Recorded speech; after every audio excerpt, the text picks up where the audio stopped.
शङ्करांश भूम शङ्करार्यपीठसद्गुरून् शुद्धसत्त्वभासुरान् सुवर्त्मनीतभूसुरान् सर्वभूतसौख्यदान् क्षमाकरान् यतीश्वरान्। हरि ओम श्री गुरुभ्यो नमः। हरि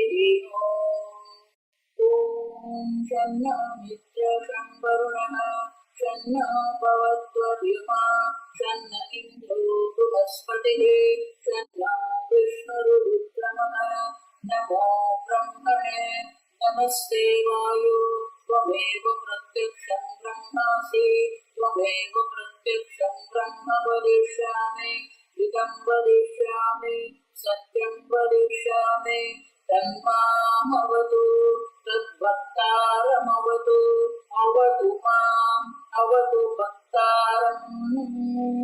ॐ शान्ति शान्ति शान्तिः। ॐ भद्रं कर्णेभिः शृणुयाम देवाः भद्रं पश्येमाक्षभिर्यजत्राः स्थिरैरङ्गैः स्तुष्टुवागुंसस्तनूभिः ऋषेम देवहितेयदायुः स्वस्ति न इन्द्रो वृद्धश्रवाः स्वस्ति नः पूषा विश्ववेदाः स्वस्ति नस्ताक्षो अरिष्टनेमिः स्वस्ति नो बृहस्पतिर्दधातु। ॐ शान्ति शान्ति शान्तिः। ॐ सहना भवतु सहनौ भुनक्तु सह वीर्यं करवावहै तेजस्विनावधीतमस्तु मा विद्विषावहै। ॐ शान्ति शान्ति शान्तिः। सदाशिवसमारम्भां शङ्कराचार्यमध्यमाम् अस्मदाचार्यपर्यन्तां वन्दे गुरुपरम्पराम्। श्रुतिस्मृतिपुराणानाम् आलयं करुणालयं नमामि भगवत्पादं शङ्करं लोकशङ्करं शङ्करं शङ्कराचार्यं केशवं बादरायणं सूत्रभाष्यकृतौ वन्दे भगवन्तौ पुनः पुनः। ईश्वरो गुरुरात्मेति मूर्तिभेदविभागिने व्योमवद्व्याप्तदेहाय दक्षिणामूर्तये नमः। निधये सर्वविद्यानां विशदे भवरोगिणां गुरवे सर्वलोकानां दक्षिणामूर्तये नमः। ॐ नमः प्रणवाकाय शुद्धज्ञानैकमूर्तये निर्मलाय प्रशान्ताय दक्षिणामूर्तये नमः। प्रज्ञानां सुप्रदानैः स्थिरचरनिकरव्यापिभिर्व्याप्तिलोकान् सर्वानेकान् भुक्त्वा भोगांस्तभिष्टान् पुनरपि दिशनोद्वासितान् कामजन्यान् पुनरपि दिशनोद्वासितान् कामजन्यान् हित्वा सर्वान् विशेषान् स्वपिति मधुरगुं मायया पूजयन्नः स्वपिति मधुरगुं मायया पूजयन्नः माया संख्यातुरीयं परममृतमजं ब्रह्म यत्तन्नतोऽस्मि परममृतमजं ब्रह्म यत्तन्नतोऽस्मि। यो विश्वात्मा विदितविषयान् प्राश्यभूमांस्तविष्टान् पश्चाच्चान्यान् स्वमति विभवान् ज्योतिषास्वेन सूक्ष्मान् सर्वानेतान् पुनरपि शनैस्वात्मनि स्थापयित्वा हित्वा सर्वान् विशेषान् हित्वा सर्वान् विशेषाः विगत गुणगण पात्र सौनस्तुल्यः विगत गुणगण पात्र सौनस्तुल्यः। कि ओंकार निर्णय और आत्म प्रतिपत्ति का क्या संबंध है? कल हमने कथम पुनः ये आप क्यों कहते हैं कि ओंकार निर्णय से आत्मज्ञान होता है? आत्म तत्व का आत्म स्वरूप का जो ज्ञान है वो ओंकार के निर्णय से होता है। आप कैसे कह सकते हैं? तो हमने देखा कठोपनिषद में भी यमराजा कहता है ओम इतना ही नहीं एतदालंबनम श्रेष्ठ। तो ये कथम पुनः जो अर्थ है ना, तो एक तो कहते हैं कि ओंकार के द्वारा आत्मज्ञान की सिद्धि होती है, वो प्रमाण युक्त है। हमारी अन्य शास्त्र में अन्य उपनिषदों में भी इनकी चर्चा हुई है। दूसरा कथम पुनः जो है तर्क की दृष्टि से अगर हम समझते हैं तो आनंद गिरी जो टीका है, आनंद गिरी महाराज की जो टीका है वो हमें समझाते ये प्रश्न क्यों उठाते हैं। किसी भी प्रश्न के पीछे अनेक कारण हो सकते हैं। तो यहाँ बहुत सुंदर वो कहते हैं कि अगर मैं एक निर्णय करूं, मुझे सूरत जाना है तो ये निर्णय है मेरा, मुझे दिल्ली जाना है ये निर्णय है। लेकिन वो निर्णय से मुझे किसी और का ज्ञान हो सकता है क्या? अब दिल्ली का जाने का निर्णय करना वो क्या मुझे पुष्प का ज्ञान दे सकता हूँ? नहीं, दोनों का कोई संबंध नहीं है। आप समझो। और इसलिए प्रश्न करते न खलु अर्थांतर ज्ञानम अर्थांतर ज्ञाने व्याप्तिमंतरेण उपयुज्यते। व्याप्ति माने कुछ संबंध होना चाहिए। ये संस्कृत का पारिभाषिक शब्द है व्याप्ति। ओंकार का निर्णय मैं कर देती हूँ तो ओंकार का निर्णय से आत्मा प्रति अन्य आत्मा और ओंकार दोनों का संबंध क्या है? ओंकार के निर्णय से मुझे आत्मज्ञान होगा क्या? क्योंकि उनके मध्य में कोई संबंध तो होना चाहिए न व्याप्ति ही अव्याप्ति न चात्र तुमग्नयोः व्याप्ति ही उपलब्ध्यते पर्वतः वह्निमान्। जब हम कहते हैं तो उनके लिए कारण देते हैं। आप कैसे कहते हो कि पर्वत पर आग लगी है, धूमत्वात्, देखो वो कारण देखो। तो धूम और अग्नि के बीच में व्याप्ति है, संबंध है। यत्र यत्र धूमः तत्र तत्र वह्निः। पर्वतः वह्निमान् जब हम कहते हैं तो सीधे सीधे हम अग्नि देख नहीं सकते, लेकिन धूम हम देख सकते हैं। और धुआं देख के हम कहते हैं कि जहां जहां धुआं होता है वहां अग्नि होती है। तो ये संबंध है, व्याप्ति संबंध कहते हैं। तो यहाँ ओंकार और आत्मा के बीच में कोई व्याप्ति है क्या? नहीं है। तो फिर ओंकार का निर्णय करने से मुझे आत्मज्ञान कैसे हो सकता है? दूसरा आत्म अकार्यत्व ओंकार से युक्तम। कार्य और कारण का संबंध भी नहीं है। घड़ा किसको हम कहते हैं तो वो घड़ा कार्य है, मिट्टी कार्य कारण है। तो कार्य माया को भी क्या है? कार्यानुगेय माया। कार्य से भी हमें कारण का ज्ञान होता है, लेकिन यहाँ तो कोई कार्य कारण संबंध है क्या? नहीं है। अब ये जगत जो हम देख रहे हैं, ये संपूर्ण जगत जो है त्रिगुणात्मक जगत है, विकारी जगत है, परिणामी जगत है। तो उनका कार्य ऐसा है तो कारण भी कैसा होना चाहिए? कार्य से भी हम कारण का निर्णय कर सकते हैं। तो यहाँ आत्मा और ओंकार का कार्य कारण संबंध है क्या? नहीं है। आत्मा कार्य तो ओंकार से ओंकार का आत्मा का कार्यपन नहीं है। अब समझो, आकाशादेह अविशेषात्, जिस प्रकार से आत्मनः आकाश संभूतः, तो आकाश कार्य है और आत्मा कारण है, लेकिन ऐसा भी कोई संबंध तो है नहीं दोनों के बीच में।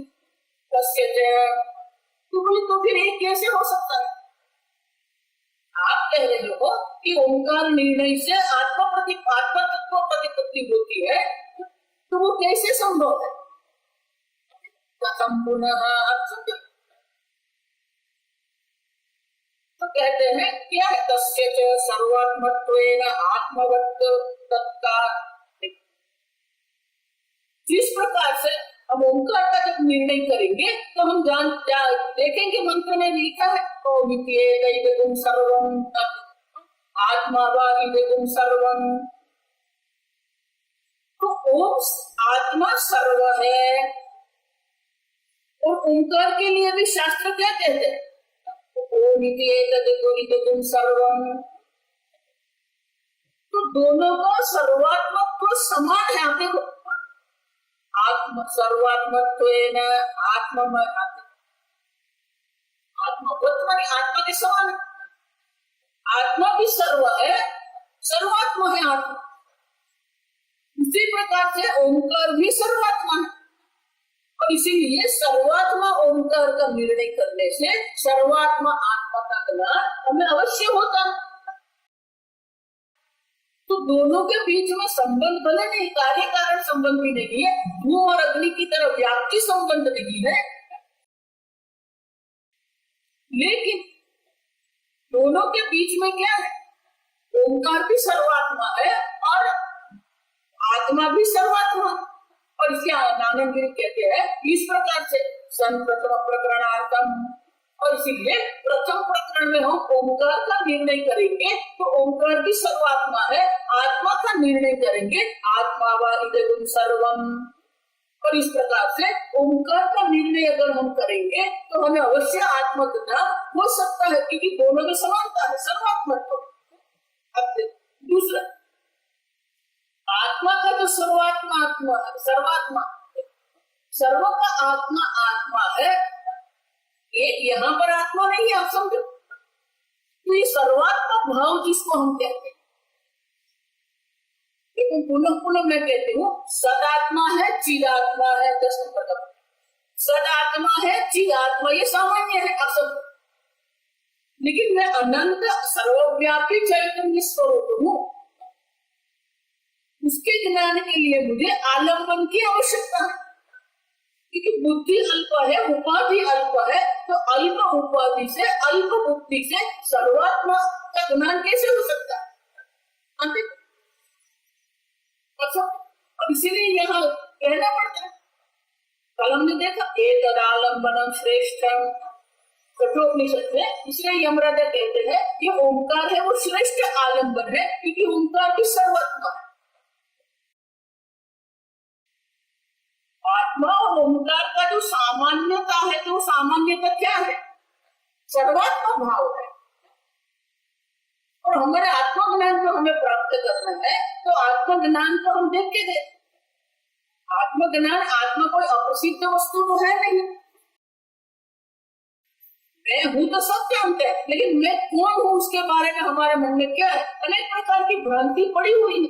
तो अपने आप के बारे में जो हम भ्रांति लेके बैठे, वो भ्रांति की निवृत्ति हमें करनी है, अल्पता की निवृत्ति करनी है, अनंतता का ज्ञान प्राप्त करना है। उपनिषद भी वही आप समझो, सत्यम ज्ञानम अनंतम ब्रह्म। सत्यम तो मैं जानता, मैं हूँ, ज्ञान में चैतन्य स्वरूप को जानते हैं, लेकिन मैं अनंत स्वरूप हूँ, सर्वव्यापी हूँ, वो ज्ञान हमें कैसे प्राप्त कर सकते? और इसीलिए क्या करते हैं, सर्वात्मा भाव प्राप्त करने के लिए तैत्तिरीय उपनिषद की पंचकोश प्रक्रिया है। उसी प्रकार से यहाँ पर सर्वात्मा भाव प्राप्त करने के लिए ये ओंकार की प्रक्रिया है। ओंकार का ही आत्मा पर हम क्या करेंगे? आरोप करेंगे। वो आरोप के द्वारा ही हम ये जान सकते हैं। और ओंकार की जो ये ओंकार का आरोप करके जो प्रक्रिया करेंगे, वो प्रक्रिया में क्या करेंगे, अवस्था के साक्षी अति। और इसलिए कहते हैं कि ओंकार के निर्णय से भी हमें आत्मज्ञान हो सकता है। और इसीलिए कठोपनिषद में कहा एतदालंबनम श्रेष्ठम एतदालंबनम ज्ञात्वा। ओंकार का ही आलंबन करके हम सर्वव्यापी आत्मा का ज्ञान प्राप्त कर सकते हैं। देखो इसलिए मैं कहती हूँ हमारी बुद्धि ही अल्प है, हमारा ज्ञान ही अल्प है। अब वो अल्प ज्ञान से आप कितना भी ध्यान करो, मैं अनंत आत्मा हूँ, ज्ञान होगा कैसे? आप समझो, मैं सर्वव्यापी आत्मा हूँ। इसलिए शास्त्र प्रमाण हम देखते हैं, शास्त्र प्रमाण है, शास्त्र प्रमाण से ही ब्रह्म ज्ञान हो सकता है। देखो यहाँ हम कोई आग्रह नहीं कर रहे, इसलिए शंकराचार्य ये प्रश्न उठाते हैं। तो इस प्रकार से तत्र मृत्युना नचिकेत संप्रति ओमिति एतद आनेन वाक्येन ब्रह्मत्वेन ओमिति तद उपदिष्टम्। वहां पर भी यहाँ ओंकार और आत्मा का संबंध दर्शाया है। उसी प्रकार से वहां कठोपनिषद में भी क्या है, नचिकेता ने ब्रह्म विद्या का उपदेश की विनंती की थी। तो उसमें भी ब्रह्म जो है वो ओंकारत्वेन, वो ब्रह्म का भी ओंकारत्वेन, ओंकार के रूप में ही ब्रह्म का निरूपण किया गया। और एक उपनिषद में है ऐसा नहीं है। और इतना ही नहीं, तो समाजीतेन ओंकारोच्चारेण तच्चैतन्यं स्फुरति। आगे कहते एतत् वै सत्यकाम। भाष्य में कल हम ओमिति एतत् एतदालंबनम् एतत् वै सत्यकाम ओमिति आत्मानं युञ्जीत ओमिति ब्रह्म ओंकार एव इदं सर्वम् इत्यादि श्रुतिभ्यः। तो कल ये दो देखा हमने, ओमिति एतदालंबनम श्रेष्ठम, ये कठोपनिषद का। प्रश्नोपनिषद में भी आता एतत् वै सत्यकाम ओमिति आत्मानं युञ्जीत। तो प्रश्नोपनिषद में ये प्रश्न होता है। तो प्रश्नोपनिषद में ये प्रश्न जो करता है सत्य काम प्रश्न करता है। प्रश्नोपनिषद में 6 प्रश्न। प्रश्नोपनिषद अगर हम देखते हैं तो प्रश्नोपनिषद क्यों कहा है, क्योंकि 6 ऋषि भारद्वाज सत्यकाम ये सब पिप्पलाद मुनि के पास गए और वहां जाके कहा हम 6 मुनि जो है, हम 6 प्रश्न, हर एक को एक प्रश्न, और ये प्रश्न का उत्तर के लिए हम आपके पास आए। उपसदन माने कि गुरु के पास क्या विधिवत उपसदन, विधिवत वो पिप्पलाद मुनि के पास गए। आजकल ऐसा नहीं है, आप समझ। पिप्पलाद मुनि भी क्या, अब आगे प्रश्न पूछना है, सीधे सीधे नहीं कहेंगे हाँ बोलो क्या पूछना है। तो पिप्पलाद मुनि ने कहा कि पहले 1 संवत्सर वर्ष, पहले 1 वर्ष तक मेरे आश्रम में रहो, सेवा करो। 1 वर्ष के बाद आप प्रश्न पूछना। गुरु कभी गारंटी नहीं देता, आप प्रश्न पूछो, मुझे उत्तर आता होगा तो मैं दे दूंगा। और क्या है, आपको 1 वर्ष रहना है, फिर भी उत्तर की कोई गारंटी नहीं। असल श्रद्धावान लभते ज्ञान, कोई श्रद्धावान ईश्वर है, मैं मानता हूँ, ये श्रद्धा की बात वहां नहीं है। श्रद्धा जो है वो क्या है, ईश्वर पर हमारी श्रद्धा है, गुरु पर हमारी श्रद्धा है, शास्त्र पर हमारी श्रद्धा है। तो 1 वर्ष निवास किया, सेवा की आश्रम में, स्वामी जी के जो गुरु जी थे नारायण जी महाराज, उन दोनों को बनती थी। ऐसे कोई जाए तो शांति से बैठे रहते, अब 2 घंटे उनके सामने बैठे वो चुपचाप बैठे रहे। अब कुछ पूछेंगे तो उत्तर देना है तो देंगे, नहीं तो नहीं देंगे, बस हम अपनी मस्ती में रहते थे। ये मेरे साथ बहुत चलता है स्वामी जी। और स्वामी जी को बहुत सारी चीज गुजरात की बहुत पसंद थी। जब से हम आश्रम में मैं पढ़ी 94 तक, तो स्वामी जी वहां आए थे। उस वक्त ऐसे ही मत लेके गई थी, स्वामी जी के पास जा रहे तो खाखरा मेरे भाई, गुजराती का खाखरा बहुत प्रसिद्ध है, तो मीठी खाखरा में लेके गई थी। अब स्वामी जी को पसंद आ गया, फिर उनको पसंद आ गया तो मैं भेजती थी स्वामी जी के। वो आमले हम बनाते ना, आमले का पुरपा बनाते, तो बहुत सारी चीज स्वामी जी को पसंद थी, गुजराती में भेजती थी। और वो कभी सामने से फोन करके नहीं कहेंगे कि ये पापड़ खत्म हो गए या खाकरा नहीं है, कभी नहीं कहेंगे। मुझे फोन करके पूछना, मैं पूछ लूं स्वामी जी भेज दो, हाँ भेज दो, एक ही, ज्यादा कुछ बोलना ही नहीं, भेज दो, बात हो गई। फिर अगर आप कुछ भी बोलते तो फोन कर देते, बात हो गई, तो आगे क्या करते? पर ऐसे ही बैठे थे हम लोग, स्वामी जी बहुत सुंदर कथा भी करते थे, महाभारत की कथा करते थे। ऐसे बैठ के हम दोनों करते, स्वामी जी उपदेश करते, मैं सुनती थी। तो स्वामी जी बहुत सुंदर था। देखो ये विद्या प्राप्त करने के 3 उपाय हैं। विद्या प्राप्त करने के 3 उपाय। विद्या विद्या, देखो ये महाभारत, विद्या विद्या, आपके पास एक विद्या है, मेरे पास एक विद्या है, मेरी विद्या मैं आपको प्रदान करती हूँ, आपकी विद्या आप मुझे प्रदान करते। विद्या विद्या, नल राजा थे, नल राजा को पक्षी की भाषा भी आती थी, जानते थे। और दूसरे एक राजा थे, तो वो युद्ध बहुत अच्छा जानते थे। तो नल राजा ने उनको ये पक्षी की भाषा जो है वो सिखाई थी, और वो युद्ध विद्या जो है वो नल को विद्या विद्या। के आजकल जो चल रहा है वो क्या है? धने। द्रोणाचार्य को भी जो ले आए थे धनुर्विद्या के लिए, वो भी क्या है? धने। आप समझो, द्रोणाचार्य को आचार्य युक्त किया है।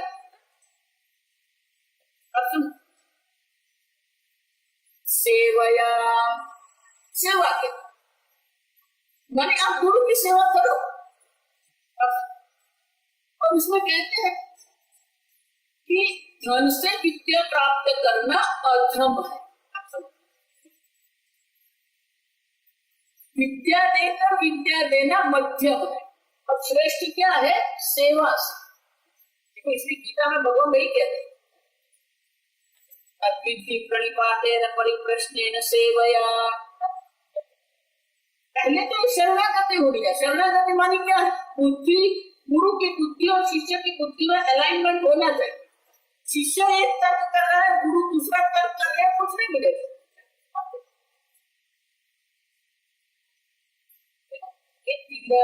कुछ गुरु नहीं है, आप समझो। हम लोग गुरु को क्या बना के रख दिया पता नहीं।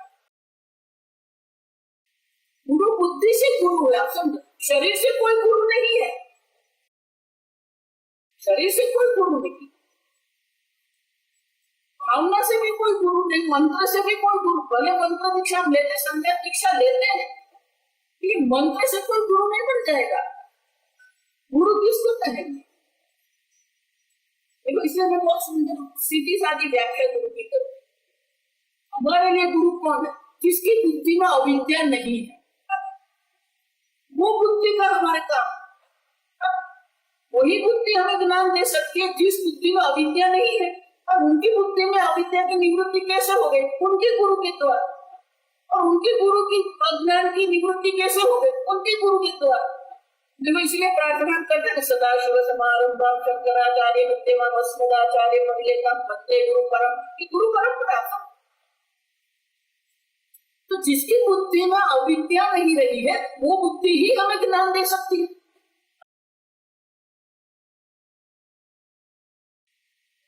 तो सेवा के द्वारा ही जो हमें ज्ञान प्राप्त होगा वो श्रेष्ठ ज्ञान। और इसलिए पिपलाद मुनि ने कह दिया 1 वर्ष सेवा करो। में उससे भी अधिक किया। वो सत्यगम गुरु के पास गया ब्रह्म ज्ञान के। गुरु ने कहा ये आश्रम में जो गाय है ना, जितनी भी गाय है, आज से आप वो गाय की सेवा करो। ऐसा नहीं कहते मुझे पसंद नहीं, ये बहुत गंदम होती है, कुछ नहीं कह सकते। गुरु ने कह दिया तो कह दिया, वो सेवा ही नहीं करनी। आप समझो तो टारगेट दिया, आजकल कहते हैं टारगेट, लक्ष्य दिया क्या, ये 1000 गाय हो जाए तब मेरे पास आना, फिर मैं ब्रह्म विद्या का उपदेश करूंगा। अब 1000 गाय मानेंगे, हर एक गाय को गैया होगी ऐसा तो नहीं है, बछड़ा भी हो सकता है, आप समझो। तो ये गाय की सेवा करना है। गाय की सेवा करना माने क्या है, सब आ जाता है समझना, दूध भी निकालना है, सब करना, व्यवस्था करना। तो ऐसा नहीं कहेंगे मेरे पास तो व्यवस्था नहीं है, शिष्य को अपने आप ही सब व्यवस्था करनी पड़ेगी। 1000 गाय हो जाए तब मेरे पास। मुनि ने भी 1 वर्ष सेवा कर रही, फिर प्रश्न पूछा, तो एक एक प्रश्न पूछते गए कि पंचम प्रश्न जो है सत्य काम, ये तत्व सत्य काम, शंकर कहते हैं दर्शाते हैं कि ये ओंकार का इस प्रकरण में ओंकार का प्रश्न उपनिषद में बात है। तो कहते हैं कि पंचम जो प्रकरण है वो पंचम प्रकरण ये तत्व सत्य काम। तो ये प्रश्न पूछा कि ये ओंकार क्या है आपके पास, सत्य काम प्रपंच। सत्य काम तो शिवी का शैत्य, शिवी का जो पुत्र था वो सत्य काम में प्रश्न पूछ रहे। मनुष्येषु प्रायणांतम उपकारमपि ध्यायति कथम पावसतेन लोकं वेदिति। कि वो मनुष्य ये ओंकार की उपासना करते हैं, ओंकार की उपासना से उनको किस प्रकार के लोक की प्राप्ति होती। तो पिपलाद मुनि उत्तर देते एक तत्व सत्य काम परम च अपरम च ब्रह्म। ये ओंकार जिसको हम कहते हैं, यद ओंकार तत् यद ओंकार तत् परम च अपरम ब्रह्म। ये ओंकार जो है परम ब्रह्म भी है, ओंकार जो है अपरम ब्रह्म भी है। आप सब विद्वान आयतनेन एकतरम अन्वेति। जो विद्वान है, जो ओंकार की उपासना जानने वाले हैं, वो दोनों में से एक, या तो परम ब्रह्म की उपासना करेंगे या तो अपर ब्रह्म की उपासना ओंकार में करेंगे। और जिस प्रकार की उपासना करेंगे उस प्रकार से उनको प्राप्ति होती है। अपर ब्रह्म की उपासना करेंगे तो ब्रह्म लोक की उनको प्राप्ति होती है, पर ब्रह्म की उपासना करेंगे तो उसे ब्रह्म ज्ञान की प्राप्ति होती है। और इसके शंकराचार्य कहते हैं ओम इति आत्मानं युञ्जीत। तो इस प्रकार से शायद यहाँ पर भी पिपलाद मुनि सत्य काम को उपदेश करते हैं कि ओंकार की आप उपासना करो, ओंकार की उपासना आप करेंगे तो ओंकार की उपासना के द्वारा भी हमें ये ब्रह्म ज्ञान हो सकता है। उतना ही नहीं, आगे है ओम इति ब्रह्म। वो तैत्तिरीय उपनिषद जो है वो तैत्तिरीय उपनिषद में आता है ओम इति ब्रह्म, ओम इति इदं सर्वं। तो ये सब एक ही होता है। करना जो है वो हमारी बुद्धि में, भगवान की गीता में यही कहते हैं, उपनिषद में भी यही कहा गया। यहाँ भी ओम इति एतद् सर्वं, ओम ही सर्व, ओम इति ब्रह्म। तो ओम इति सर्वं सर्वं हमने देखा, ओम इति इदं सर्वं।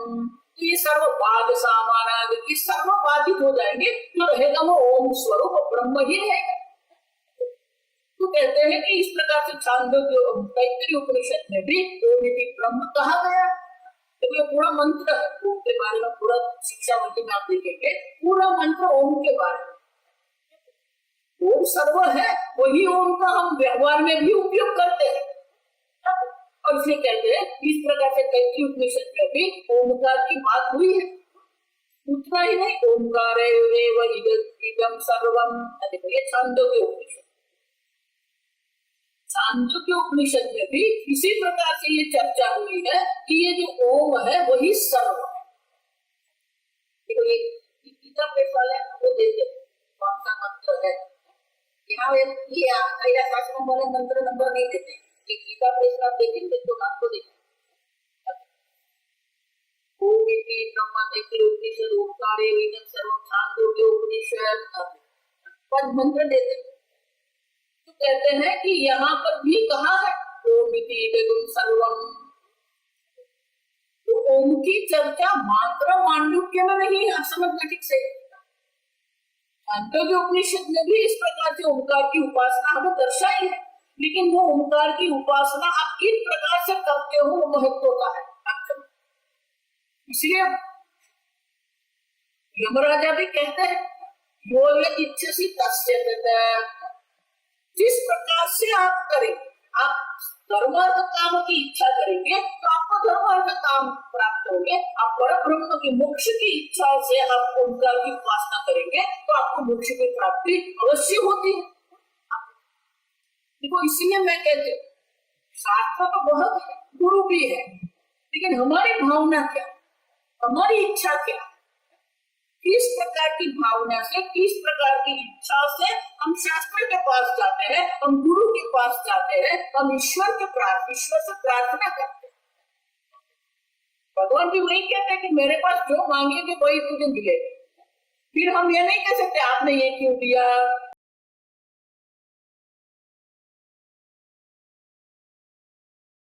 यही कर्म है। आप समझो, किसी का कोई दोषारोपण करने की आवश्यकता ही नहीं।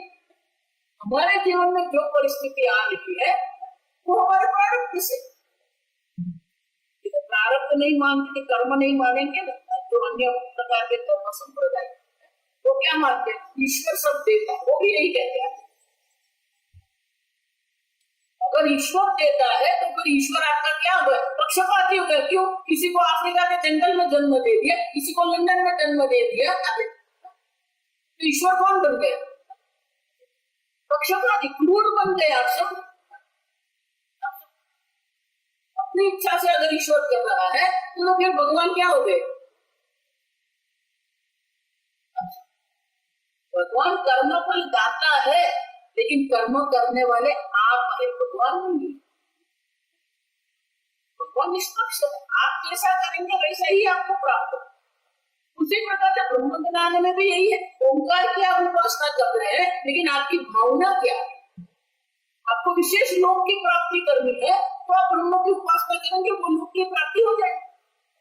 लेकिन वो लोक की प्राप्ति करके करेंगे क्या, देखो इसलिए मैं कहती हूँ संपूर्ण कर्म कांड जिसको कहते हैं, वासना कांड जिसको कहते हैं, उसमें क्या है,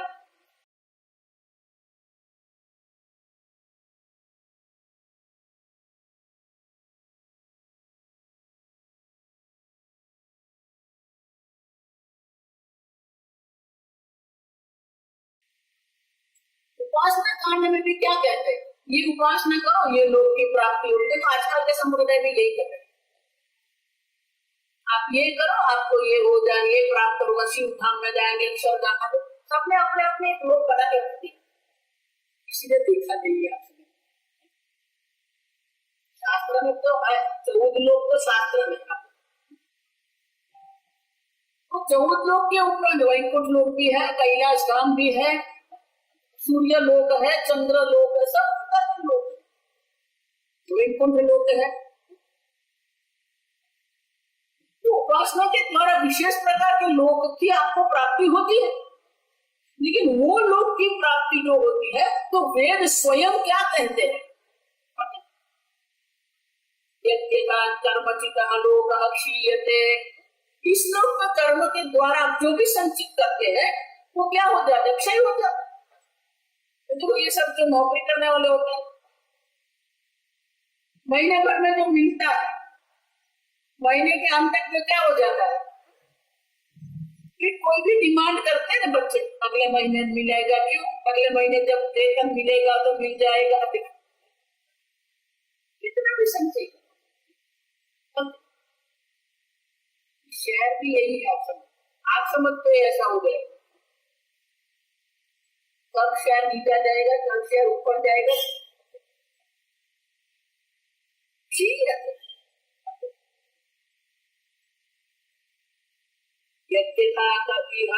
इस श्लोक में कर्मचित क्षीयते तत्तथा अमुत्र लोक पुण्यचित, पुण्य के द्वारा आप उपासना करेंगे, पुण्य के द्वारा वो लोक की प्राप्ति हो जाएगी।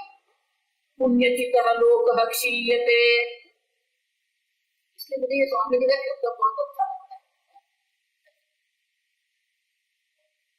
क्या कहते हैं? Tourism, tourism promotion. मुझे लगा कि ये संप्रदाय क्या करते, प्रमोट करते हैं आपको, क्या शिवलोक में जाइए, अक्षरधाम में जाइए, और हम लोग भी चलते। जैसे ही शाला में छुट्टी होती है ना, अब तो सब पेपर में क्या होगा, चार धाम सब चलता है। तो ये सब संप्रदाय भी ये उपासना कर्मकांड भी क्या करते हैं, टूरिज्म प्रमोशन ही कर रहे हैं, सब ठीक सही है। तो आपकी इच्छा क्या है वो समझ, आपको अगर कोई विशेष योग का अनुभव करना है तो वो इच्छा से आप ओंकार की उपासना करो और आपको मिलेगा। तो इसके सत्य काम में भी यही पूछा, अकस्मात लोग कहते ये थी, किस प्रकार के लोग की जय होगी, मानी कि किस प्रकार के लोग की प्राप्ति मुझे होगी।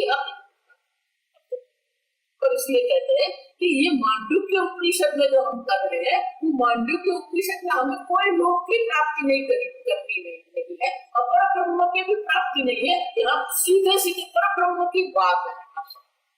और इसलिए पहले शंकराचार्य ने कहा प्रामाण्य, प्रामाण्य माने क्या है, मात्र मांडुक्य उपनिषद में ओंकार की बात नहीं है, सर्व उपनिषद में भी है,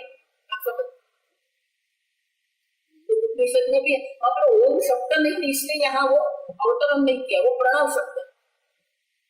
आत्मा धनु, आत्मा शरद प्रणवो धनु, प्रणव शब्द है, इसलिए वहां वो अवतरण ही नहीं कि हमें ओम शब्द चाहिए, वहां पर भी वही है, ओंकार की उपासना है। तो ये ओंकार जो है कुछ नया नहीं है, लेकिन यहाँ जो प्रक्रिया है वो नई है। आप समझ, कृष्ण उपनिषद में जो ओंकार की प्रक्रिया वो ओंकार की उपासना है, विशेष प्रकार की उपासना। यहाँ प्रक्रिया है वो अवस्था त्रय की प्रक्रिया, और इसीलिए मांडुक्य उपनिषद में जो प्रक्रिया है, तो वो प्रक्रिया क्या है आप देखो, वो समझाएंगे अगले जो है। तो अगले यहाँ पर अगले वाक्य में शंकराचार्य जी हमें समझाते हैं कि किस प्रकार से ये ओंकार जो है, सर्वमिति वाक्यांतर संग्रहार्थ आदि पदम ब्रह्म प्रतिपत्ति उपाय तो ओंकार से प्रमेत शेष है। ओंकार के ज्ञान से हमें ब्रह्म का ज्ञान होगा। तो बोले नमो स्व अनुगत प्रतिभा से सम्मात्रे चिदात्मने प्राणादि विकल्प से, कि आत्मा को तो सम्मात्र चिन्ह मात्र, देखो मैं सत्स्वरूप हूँ, मैं चित स्वरूप हूँ, तो क्या है सब जानते हैं, आप किसी को कहने की जरूरत नहीं क्यों है, आपको भी सिद्ध करने की जरूरत नहीं कि आप है, आपको सिद्ध करने की आवश्यकता नहीं, आप चैतन्य स्वतः सिद्ध स्व प्रकाश चैतन्य स्वरूप है। तो इसलिए कहते हैं, लेकिन प्रश्न क्या है, सम्मात्रे चिदात्मनि के सत्स्वरूप है, जो चित स्वरूप आत्मा जो है उसके ऊपर क्या कर दिया, चिदात्मनि आत्मा में प्राणादि विकल्प से क्या कर दिया, प्राणादि विकल्प माने प्राणादि का हमने क्या करके रखा है, अध्यारोप करके रखा है, कल्पितत्वाद आत्मनः सर्वास्पदत्वं न पुनः। तो आत्मा पर हमने ये सब, मैं देह हूँ, मैं इंद्रिय हूँ, मैं मन हूँ, मैं प्राण, इस प्रकार का क्या करके रखा है, अध्यारोप करके हमने रखा। और जब तक ये अध्यारोप की निवृत्ति नहीं हो जाएगी तब तक ये ब्रह्म ज्ञान आत्म ज्ञान संभव नहीं है। इसे आनंदगिरी कहते हैं न पुनः उपकार से तद अनुगमात इति। तो बोले ओंकार के द्वारा ये सर्व विकल्प जो है, जो सर्व अध्यारोप है, वो अध्यारोप की निवृत्ति होगी क्या? तो बोले होगी ना, क्यों नहीं होगी? ओंकार का निर्णय के द्वारा भी जो जो भी अध्यारोप हमने अपने आप पर करके रखे हैं वो सर्व अध्यारोप की निवृत्ति भी हो जाएगी। देखो इसीलिए ब्रह्म ज्ञान क्या है? ये ब्रह्म है, ज्ञान नहीं है। आप सब अतः धर्म अध्यारोप निवर्तकत्व शास्त्र से जो जो आप नहीं है वो आपने आपके ऊपर क्या करके रखा? अध्यारोप करके। अतः धर्म वो आपके धर्म है, आपके गुणधर्म है ही नहीं।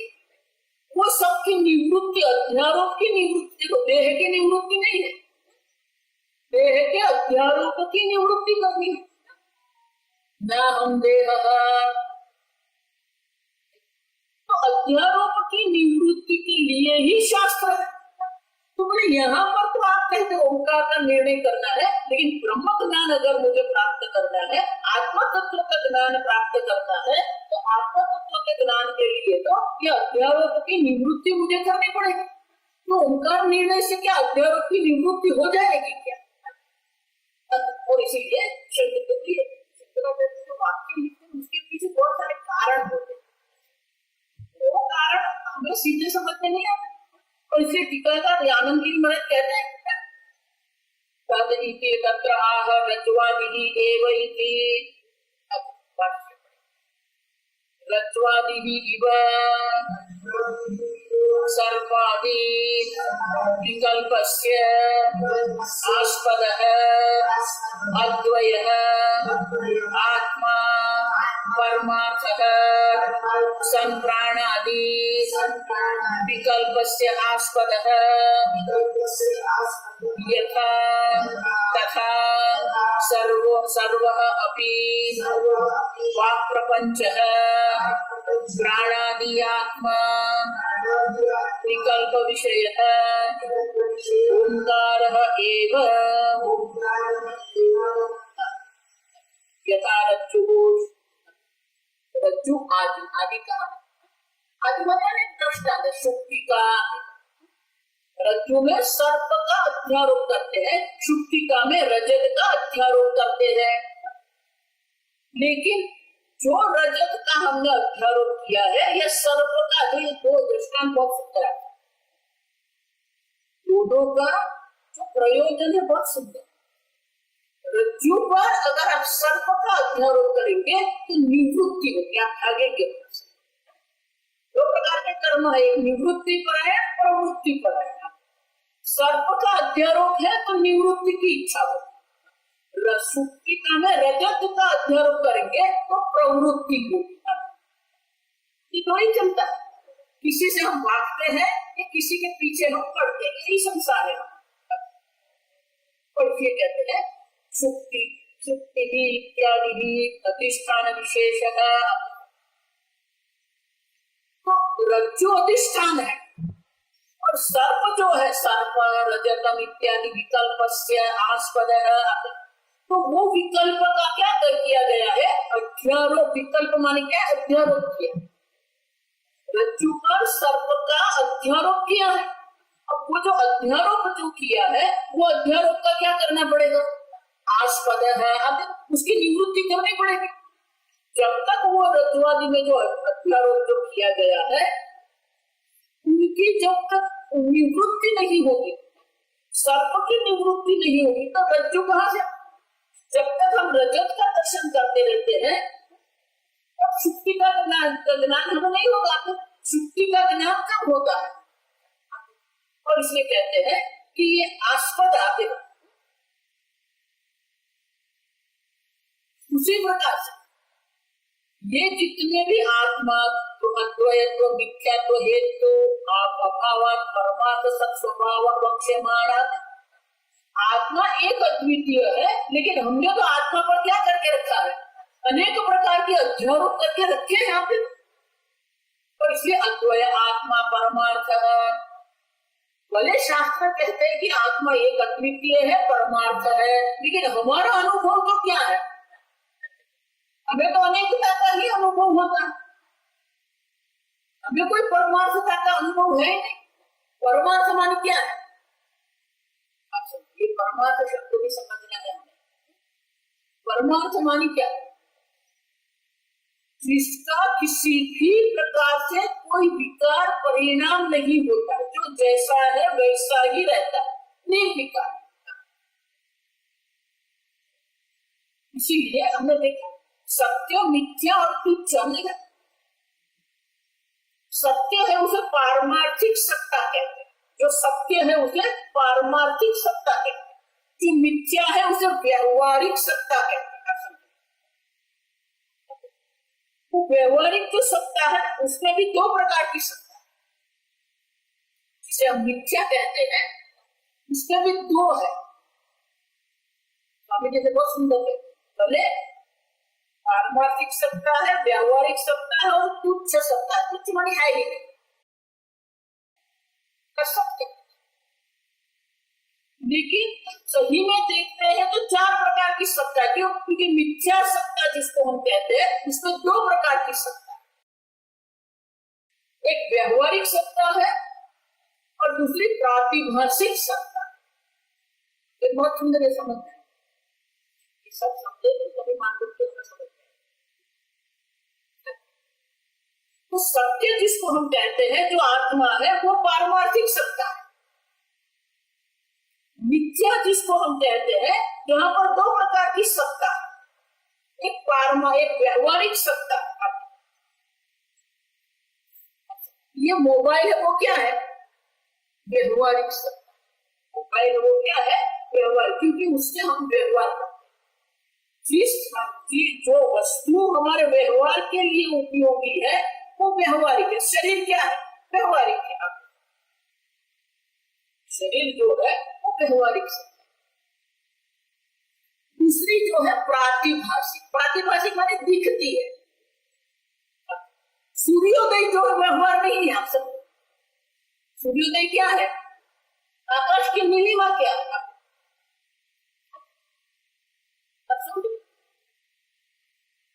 तो ये जितने भी हमने अध्यारोप करके रखे आत्मा के ऊपर, जिस प्रकार से रज्जु पर सर्प का अध्यारोप करके रखा है, उसी प्रकार से ये आत्मा तो पारमार्थिक सत्य है, लेकिन आत्मा पर हमने क्या करके रखा है? ये अध्यारोप प्राणादि विकल्प। अब देखो, प्राणादि विकल्प से आस्पद है। आस्पद माने कि इस प्रकार से हमने निर्णय करके रखा है, मैं प्राण हूं। तो आस्पद माने कि उससे अहम बुद्धि करके रखी। ये प्राण आदि जो विकल्प जो है, जो अध्यारोप है, उसमें हमने क्या करके रखा है? अहम बुद्धि। आस्पद माने अहम बुद्धि करके रखी। तो इससे क्या होता है? यथा जिस प्रकार से रज्जु आदि में हम जो अध्यारोप करके बैठ गए थे, उसी प्रकार से आत्मा में जो पारमार्थिक अद्वितीय सत्ता जो आत्मा है, उसके ऊपर हमने क्या करके रखा है? प्राणादि का अध्यारोप करके रखा है। तथा सर्वः अपि, आगे हम देखेंगे कि आत्मा भी सर्व है और ब्रह्म ओंकार भी क्या है? सर्वात्मा। ये सामान्य पद है। वो सामान्यता जो है, वो सामान्यता से ही हमें ओंकार के निर्णय से आत्मा का ज्ञान होता है। अब जिस प्रकार से आत्मा पर अध्यारोप करके रखा है, उसी प्रकार से जो ओंकार जो है वो भी क्या है? तथा सर्वः अपि वाक् प्रपंचः प्राणादि आत्म विकल्प विषयः ओंकारः एव। संपूर्ण वाक प्रपंच जिसको हम कहते हैं, संपूर्ण वाक प्रपंच का भी हमने क्या करके रखा है? ओंकार पर अध्यारोप करके रखा है। संपूर्ण वाक प्रपंच जिसको हम कहते हैं वो ओंकार मात्र है। आप सब प्राणादि विकल्प जिसको हम कहते हैं, जिस प्रकार से वहां आत्मत्व है, वो यहाँ पर भी क्या है? वाणी वाक प्रपंच है। देखेंगे सब आपको समझ में आएगा, ये बहुत सुंदर आप समझ कि जो भी हम कहते हैं, जो भी हम वाणी का प्रयोग करते हैं वो सब ओंकार एव इति, वो सब ओंकार ही है। और इसलिए कहते हैं इस प्रकार से सामान्यता है, आत्मा में भी प्राण आदि का हमने क्या करके अध्यारोप करके रखा है, उसी प्रकार से ओंकार पर भी क्या करके रखा है, ये अध्यारोप वाक प्रपंच का अध्यारोप करके रखा है। और इसीलिए वाक प्रपंच है, प्राणादि आत्म विकल्प विषय ओंकार एव हमने दिखा।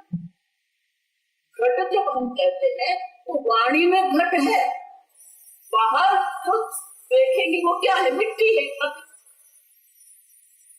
उसी प्रकार से प्राण ऐसे हम कहते हैं, आत्मा हम कहते हैं, लेकिन प्राण शब्द का जब हम प्रयोग करते हैं तो प्राण आपकी वाणी में है। आप समझो, बाहर ढूंढने निकलेंगे तो आत्मा ही मिलेगा आपको।